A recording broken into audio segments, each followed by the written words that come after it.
I don't mind when someone says something negative about me. You don't see me boiling over and screaming down at the interviewer. Just chilled. But I think they should answer some real questions.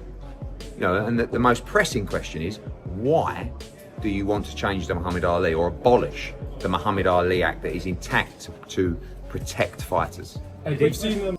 And they can do the new belt, they can do the league, they can change the shape of the ring, they can change the Ali Act. We're going the other way. We're going on the greatness of boxing, the traditional side of boxing, the big fights, the unification, the governing bodies, letting fighters chase legacy and wear the belts that their heroes wore before them. That's what we're doing. And I'm saying to boxing fans, oi, come with me, get on my side, because I love boxing, we love boxing, and let's smash these boys out of the park. Bosh! To this level? No.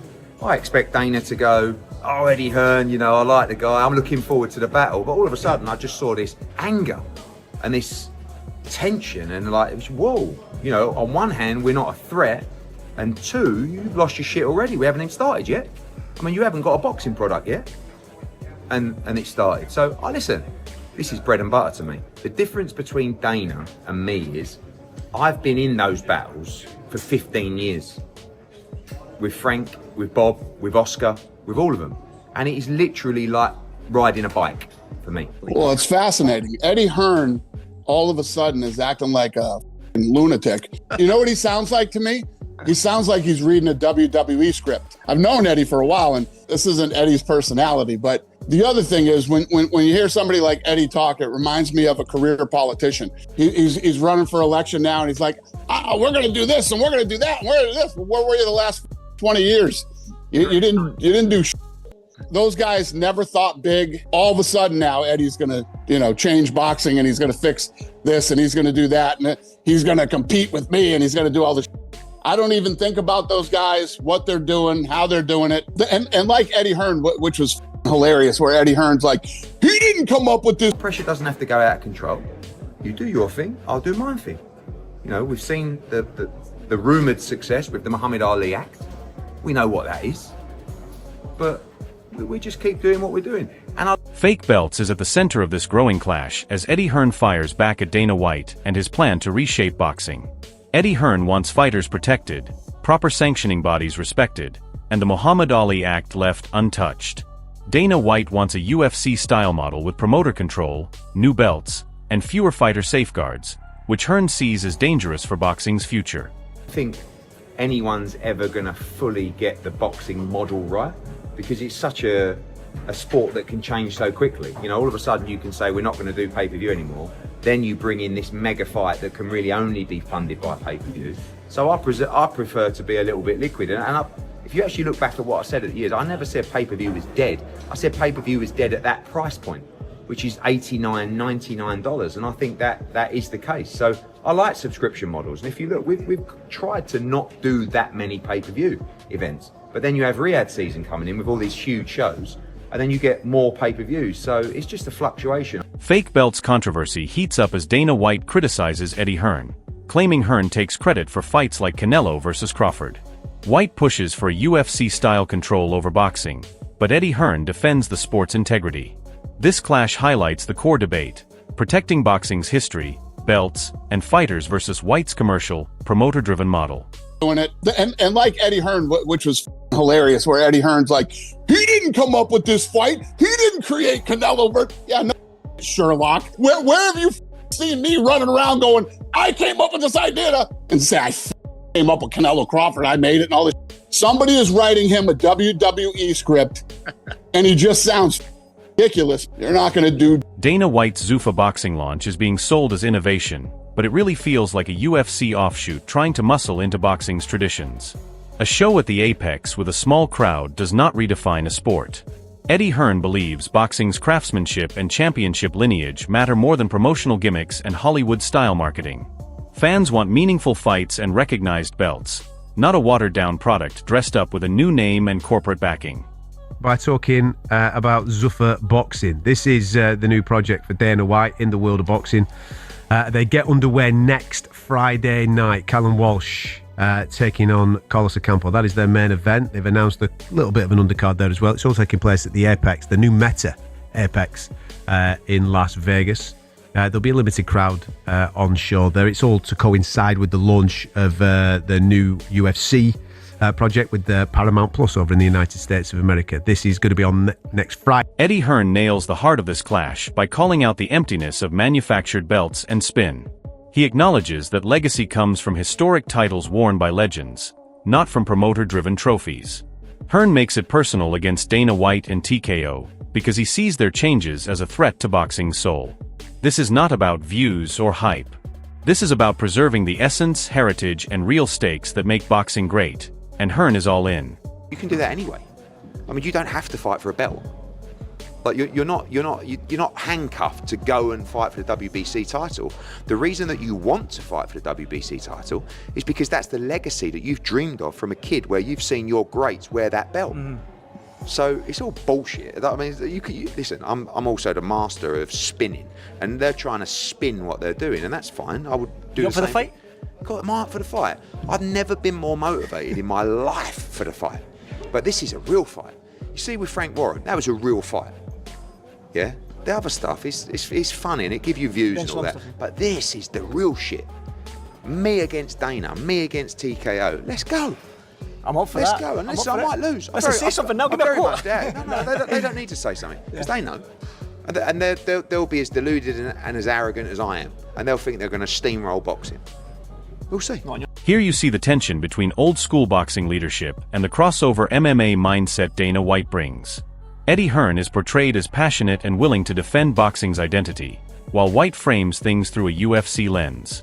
Hearn thrives on competition and respects fighters, not just corporate maneuvers. This dynamic underlines the fake belts dispute because boxing needs promoters who build real fights, not repurpose MMA strategies and dilute what makes boxing unique.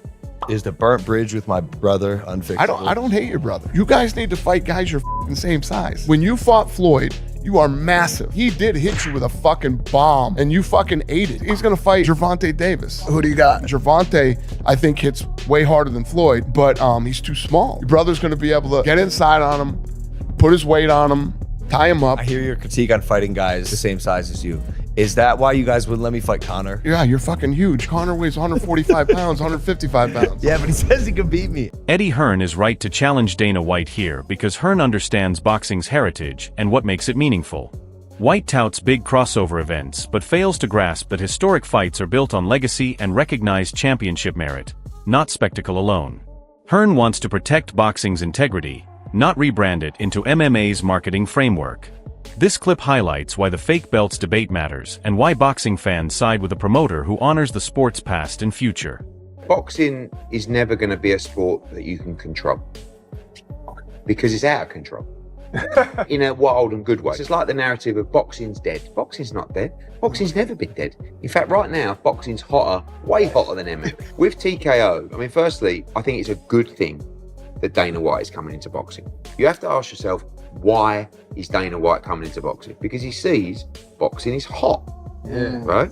It's a tremendous company.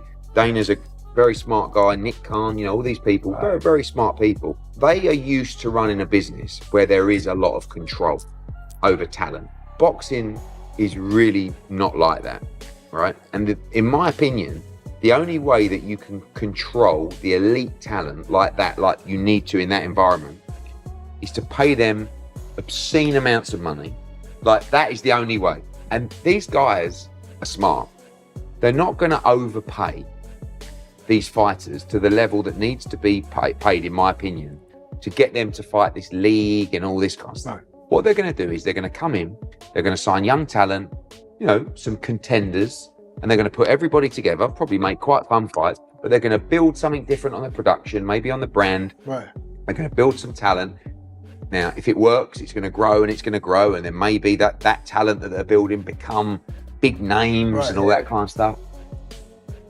I mean, one of the problems in boxing is when you go to sleep at night, when you wake up in the morning, nothing is ever the same. That's and these true. guys are used to running a business where they control everything. You go to sleep at night, everything's the same. Like, he's fighting him, you're fighting you, right? And a lot of those guys, that level of talent, they go, yes, Yes. Thank you. Eddie Hearn stands out because he values substance over hype. Dana White's focus on competing for attention and marketing accolades misses the essence of boxing. Hearn prioritizes proper fights, authentic belts, and respect for fighters, unlike White, who relies on spectacle. The comparison to major crossover bouts like Pacquiao versus Mayweather highlights how White overstates his influence in boxing. Hearn knows that true greatness comes from creating legitimate opportunities for fighters and protecting the sport's credibility.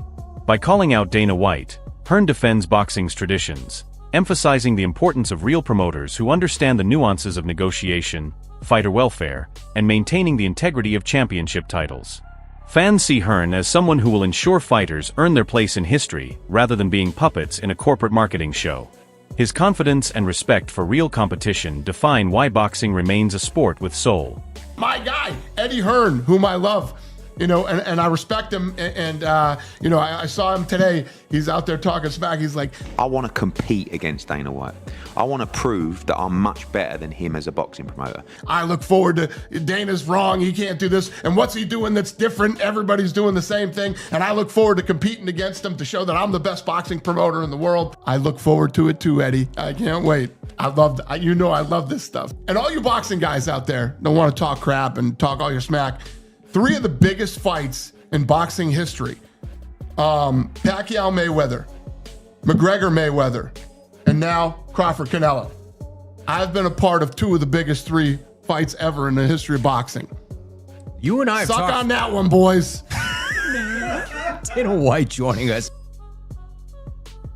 Eddie Hearn nails the heart of the fake belts debate by underlining what separates boxing from MMA. Fighters should earn their money and respect through skill, not promoter manipulation. Hearn refuses to compromise boxing's heritage or create hollow titles for marketing purposes. The Muhammad Ali Act, ring modifications, and fabricated belts are distractions from what truly matters.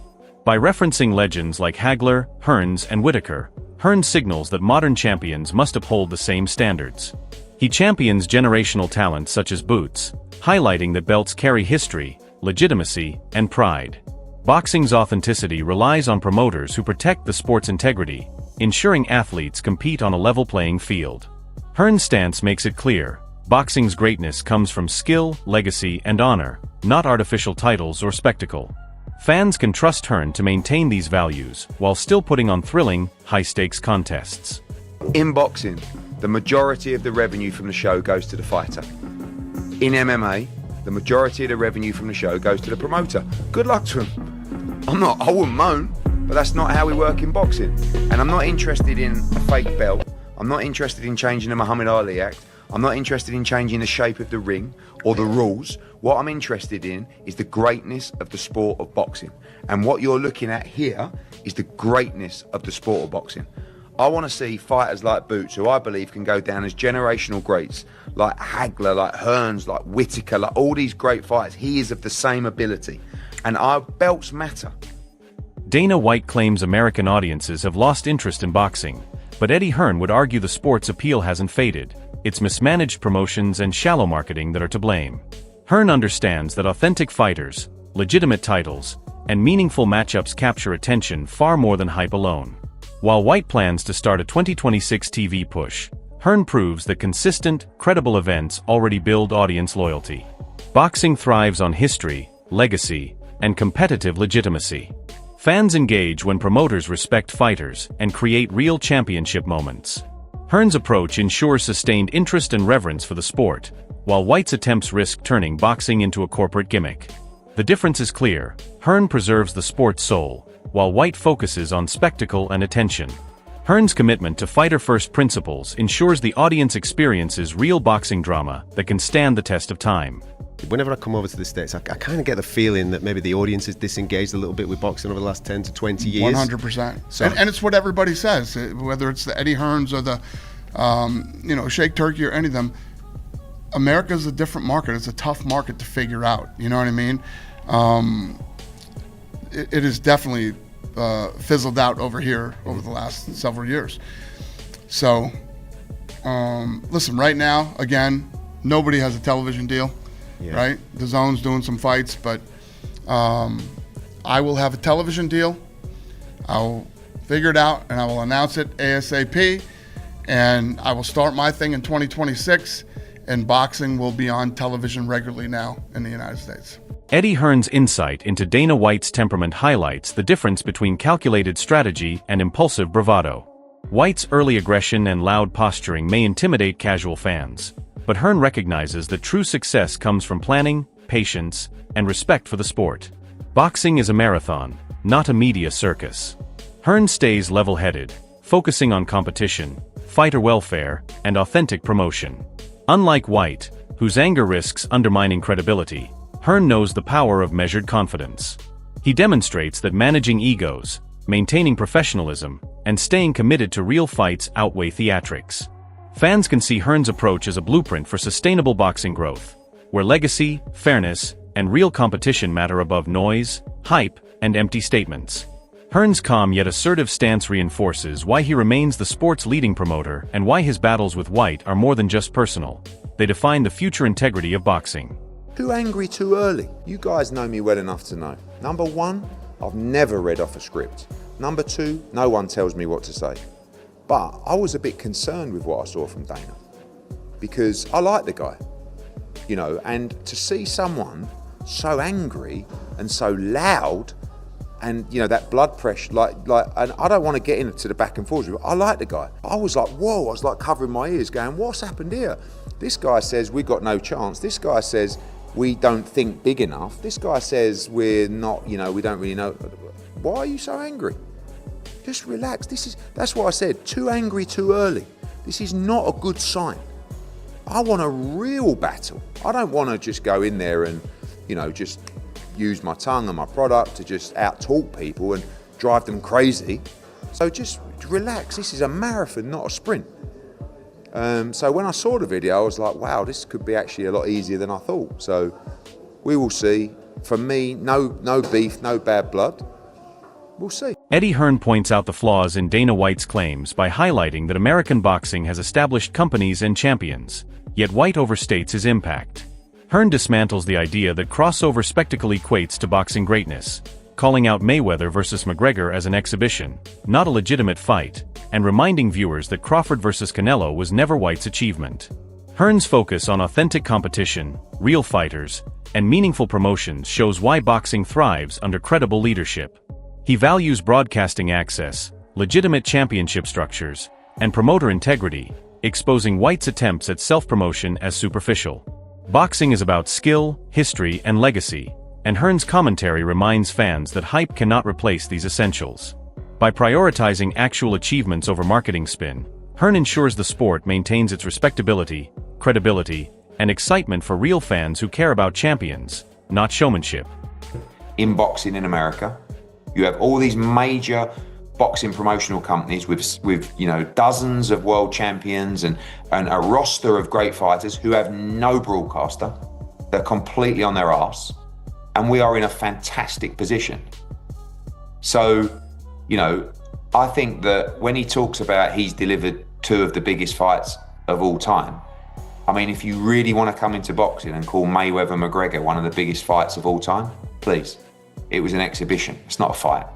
And by the way, Crawford-Canelo was not Dana White's fight. It was Turki Al-Sheikh's fight, and he was invited to be the promoter. The fake belts clash between Eddie Hearn and Dana White has exposed a fundamental divide in boxing today. Eddie Hearn stands firm, prioritizing the integrity of the sport, the value of legitimate belts, and the welfare of fighters over flashy marketing or superficial spectacles. Dana White may bring attention and crossover hype, but Hearn's approach preserves boxing's history, legacy, and authenticity. Fans can clearly see the difference. Hearn builds champions and moments that will be remembered for generations, while White chases headlines and theatrical showmanship. What's truly at stake is the soul of boxing. If Eddie Hearn continues to lead with credibility, fighters like Boots and other generational talents will get their rightful place in history, and the sport will thrive in authenticity. If Dana White succeeds in reshaping boxing through hype, belts may lose meaning, and fighters could become secondary to promotion. Boxing fans, you have a choice to make: support the promoter who respects the fighters and the sport, or fall for the glitz. Do you value real boxing or empty spectacle? Comment below, share your thoughts, and let the debate begin, because this battle is far from over.